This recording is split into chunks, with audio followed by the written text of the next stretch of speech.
Hey everyone, I'm Jenny Hart with the Jenny Hart team at Keller Williams, here with my buddy Kyle Snyder at First American Title. We don't want to bore you guys with stats all of the time, so we're very open to you guys giving us suggestions. I get bored with stats, he might not. I love stats. I'm a geek that way. I love it. But maybe one day we can start with a joke. Okay, I'm sure you have some dad jokes. I'm sure you have those aplenty. We'll pass for now. So I was kind of shocked this month when I looked at Kyle's report that our average number of homes sold in the Longmont area was up from last year. To me, it kind of felt like this year was slower. I'm hearing from other agents that they're slower. I had a coaching call with my coach. I'm like, oh my God, I have no business. What's going on?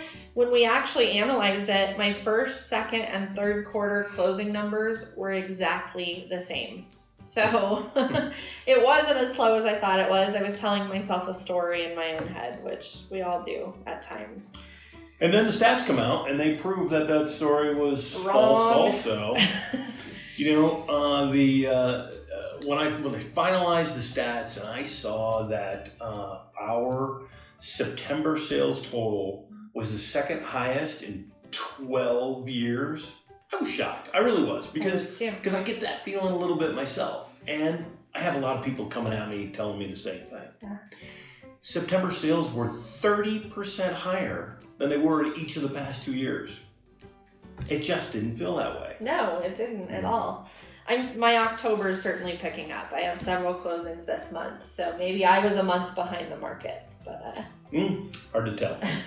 We'll see what next month shows. Well, some of the other interesting things that we came up with was the lower end of the market. We've talked about the higher end, the middle, and just they all act a little bit differently.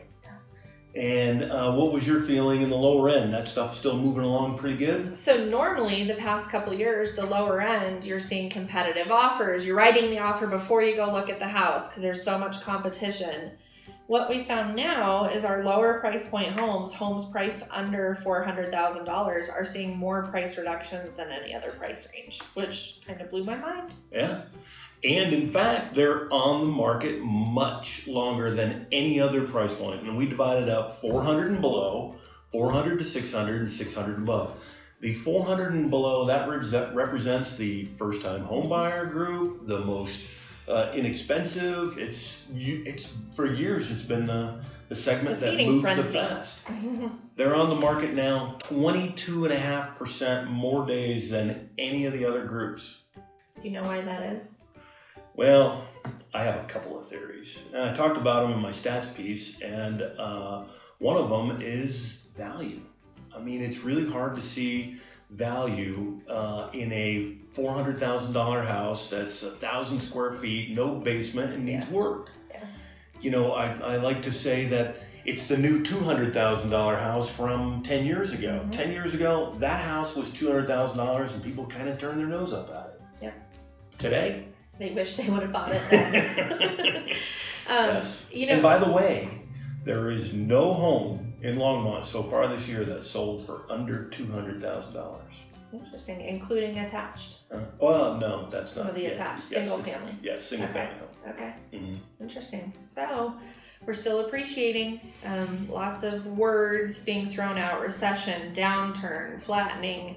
Call me if you want to talk about those things, because the perceived reality of what it is not the actual reality of what's going on. And we just proved that with a professional in the business. We did. Mm-hmm. One who told herself her own story. Right. And then analyzed and found different information. The truth is in the numbers, my friends. The truth is in the numbers. Yeah. We do have a question for you guys, and I'd love for you to reach out to me and answer this, but we are finding that most of the homes sold in the area are sold by out-of-town agents. And if you, friend, family member, have recently bought or sold with an agent who's not local to our market or the market you bought in, why is that? Was it a best friend, a family member? When I have purchased my homes, I've wanted to know that the person I'm purchasing through is truly a local expert and they can advise me on certain things I might not know about the area. I bring a lot of that expertise from my policing background, being a parent. I mean, there's many things that people look for when they're purchasing a home. So It's very interesting to me that we have so many Denver agents listing properties up in Greeley, or Highlands Ranch agents selling properties in Longmont. It doesn't make sense to me. So I want to know from you guys why that's happening. It is interesting. I get that there would be a buyer's agent. If somebody was Going all over moving the here place. from Fort Collins, the buyer's living in Fort Collins, they know an agent, they come down here and they sell the house. But if you're living in Longmont and you hire a Fort Collins agent, that agent doesn't know, schools, HOA, taxes, crime, amenities, parks, downtown, what the place has to offer in order to sell that, because those are the amenities that sell the house when you're in competition with inventory up now 18%. You need to be more of an expert on those things, right, to put you ahead of the competition. Right. 4 bedrooms and 3 baths doesn't cut it anymore. Right. Why is this neighborhood better, safer, more desirable, has better walkability? Things like that. Agents who don't live here aren't going to know. Yeah. So your thoughts would be appreciative. We're just a little experiment, and just trying to figure out what people think. Right. You guys have a great week. We're filming this today when it's snowing. Tomorrow it's going to be really hot again. So enjoy the warm weather as it's here, because I think it's going to cool down fast come Halloween. Happy fall, y'all. Take care. Bye-bye.